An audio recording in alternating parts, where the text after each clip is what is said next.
유시간자 TV 오늘 영상은 준 4급 선정한자 14번째 시간으로 10개 글자를 보도록 하겠습니다. 갑불보를 보겠습니다. 갑불보는 다행행과 병부절 또 우가 합해진 글자입니다. 다행행은 각골문과 소전을 보면 이렇습니다. 양손을 묶는 수갑과 벽에 고정하는 쇠사슬을 그린 글자입니다. 수갑은 죄인을 구속하는 도구인데 죄인을 잡아서 다행이다 라는 의미입니다. 다행, 행복의 뜻입니다. 그래서 갑불보는 꿇어앉아 있는 사람에게 수갑을 채운 모습 옆에 손이 있는 모습으로 재판을 받는 모습입니다. 재판하다, 재판 결과를 알리다, 벌로 죄를 갚다 등의 의미입니다. 보도는 새로운 소식을 일반에게 알리는 것을 말하며 홍보는 널리 알리는 것을 뜻하고 결초보은은 풀을 묶어서 은혜를 갚는다는 뜻으로 잊지 않고 은혜에 보답하는 것을 말하며 인과응보는 원인과 결과는 서로 물고 물린다는 뜻으로 좋은 일에는 좋은 결과가, 나쁜 일에는 나쁜 결과가 따른다는 말입니다. 복복을 보겠습니다. 복복은 보일시와 찰복이 결합된 글자입니다. 보일시는 신에게 제사 드리는 제단을 의미하는 글자이고요. 찰복은 항아리에 술이 가득 차 있는 모습을 그린 것으로 가득하다라는 의미입니다. 복복의 각골문을 보면 제단에 술을 따르는 모습이 그려져 있습니다. 그래서 복복은 정성을 다해 제사를 지내며 복을 빌다라는 뜻입니다. 복, 복을 내리다, 상소롭다의 의미입니다.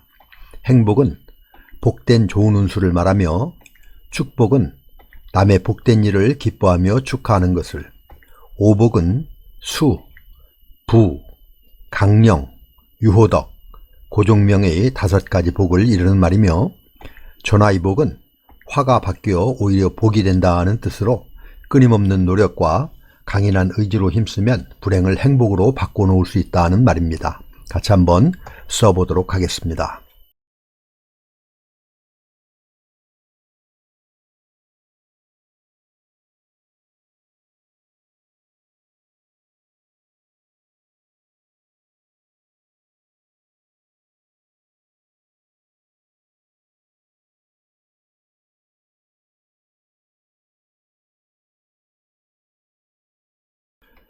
벼슬사를 보겠습니다. 벼슬사는 사람 인변에 선비사가 합해진 글자입니다. 선비사는 도끼날을 본뜬 글자인데 당시 무사들이 도끼를 들고 다닌다고 해서 선비사는 무사라는 의미로 사용되었는데 유교사회가 되면서 글을 읽는 선비를 뜻하게 되었습니다. 실제로 춘추시대에는 군대를 이끄는 무사라는 뜻의 사라는 벼슬이 있었습니다. 벼슬사는 도끼를 든 사람이라는 뜻으로 벼슬을 하다라는 의미이며 벼슬을 하여 임금을 섬기다라는 뜻도 있습니다.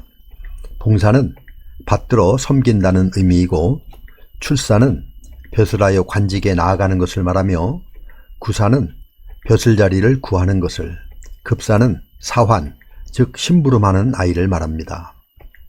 역사사를 보겠습니다. 원래 역사사와 불일사, 관리리, 일사 이것은 모두 하나의 글자였습니다. 손에 무언가를 쥐고 일하는 모습에서 출발했죠. 후에 관리에게 역사를 기록하는 일을 시키다로 의미가 분화되었습니다.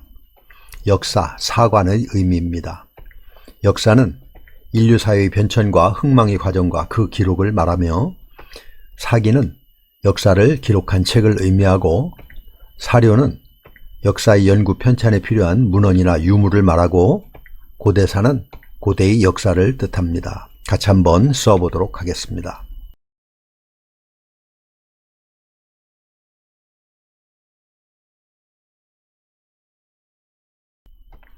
하여금사를 보겠습니다. 하여금사는 불일사라고도 하는데 사람 인변에 관리리가 더해진 글자입니다. 관리는 다른 사람을 부린다는 의미로 일을 시키다, 부리다 라는 의미가 있고 하여금, 가령 등의 뜻도 가지고 있습니다. 하여금은 누구를 시켜 라는 의미입니다. 사용은 물건이나 사람을 부려 쓰는 것을 말하며 노사는 노무자와 고용자를 뜻하고 설사는 설령 그렇다 하더라도 라는 의미이며 사역은 남을 부려 일을 시키는 것을 말합니다. 항상 상을 보겠습니다. 항상 상은 높다라는 의미의 오히려 상과 수건 건이 합해진 글자입니다. 오히려 상은 향할 향에 8팔이 합해진 것으로 향할 향은 집과 창을 그린 것인데 연기를 그린 8팔이 더하여져서 연기가 위로 빠져나가는 모습으로 높다, 높이다 라는 뜻이었는데 숭상하다는 의미로 뜻이 확대되고 오히려, 더욱이, 또한 등의 뜻도 가지게 되었습니다. 그래서 항상 상은 높다라는 뜻의 오히려 상과 수건, 건이 합해져서 높이 올려 입는 옷인 치마를 가리키다가 치마가 평상시에 늘 입던 옷이었기 때문에 항상이라는 뜻을 가지게 되었습니다. 항상, 일정하다, 변함없이 등의 뜻을 가지고 있습니다. 항상은 내내, 변함없이, 언제나, 늘 이라는 뜻이며 통상은 특별하지 않고 예사인 것을 의미하며 무상은 상조하는 것이 없다 하는 뜻으로 모든 것이 늘 변한다는 것이고 인생무상은 인생의 덧없음을 이르는 말입니다. 같이 한번 써보도록 하겠습니다.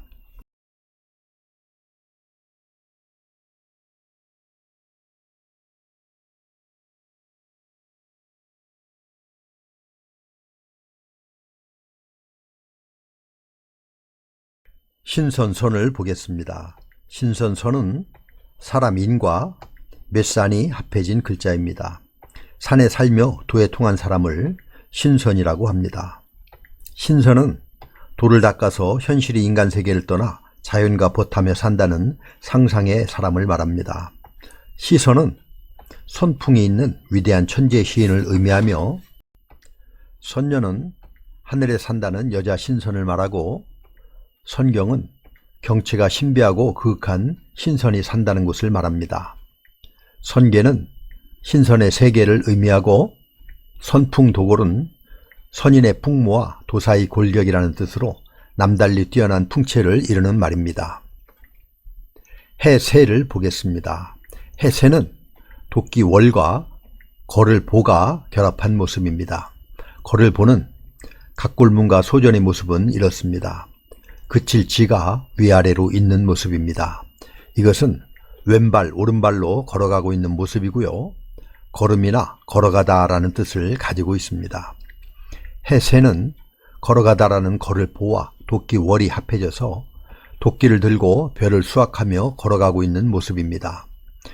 해, 나이, 세월 등의 의미입니다. 이것은 해년과 같은 의미로 해년은 벼화와 사람인이 위아래로 결합된 글자고요. 볕단을 등에 지고 가는 사람을 그린 글자입니다. 이것은 추수를 했다는 것으로 한 해가 마무리되었다는 것을 뜻해서 해, 나이, 새해를 뜻하는 글자가 되었습니다. 해년은 연도에 주로 사용이 되는 반면에 해새는 세월이나 나이를 의미하는 데 주로 사용이 됩니다.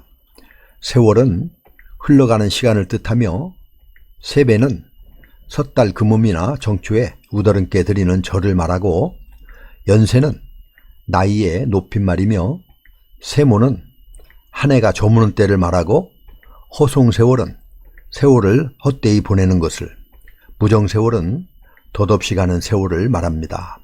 같이 한번 써보도록 하겠습니다.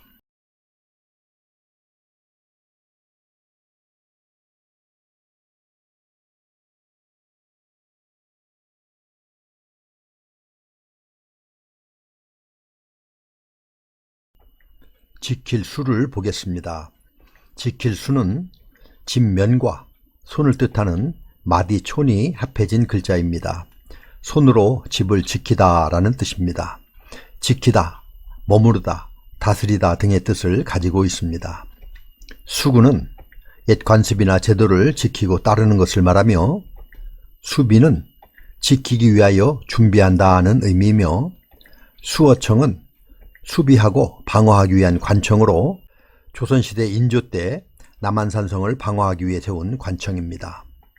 수칙은 지키도록 정해진 규칙을 말합니다. 신하 신을 보겠습니다. 신하 신은 고개를 숙인 사람의 눈을 그린 것입니다. 각골분과 소전을 보면 이렇습니다. 왕의 눈을 마주보지 못하고 고개를 숙이고 있는 신하를 뜻하는 글자입니다. 신하, 하인, 포로 등의 의미를 가지고 있습니다. 신하 신이 다른 글자와 결합하여 쓰일 때는 고개 숙인 사람의 눈의 의미를 나타냅니다. 신하는 임금을 섬겨 벼슬을 하는 자리에 있는 사람을 말하며, 공신은 나라에 공로가 있는 신하이며, 간신은 간사한 신하를, 군신 수원은 임금과 신하는 물과 물고기라는 뜻으로 떨어질 수 없는 친밀한 관계를 말합니다. 이렇게 해서 준 4급 선정한 자 14번째 시간으로 10개 글자를 살펴보았습니다. 다음 영상에서도 계속해서 준 4급 선정한 자를 보도록 하겠습니다. 지킬 수와 신하 신을 다 같이 한번 써보도록 하겠습니다. 감사합니다.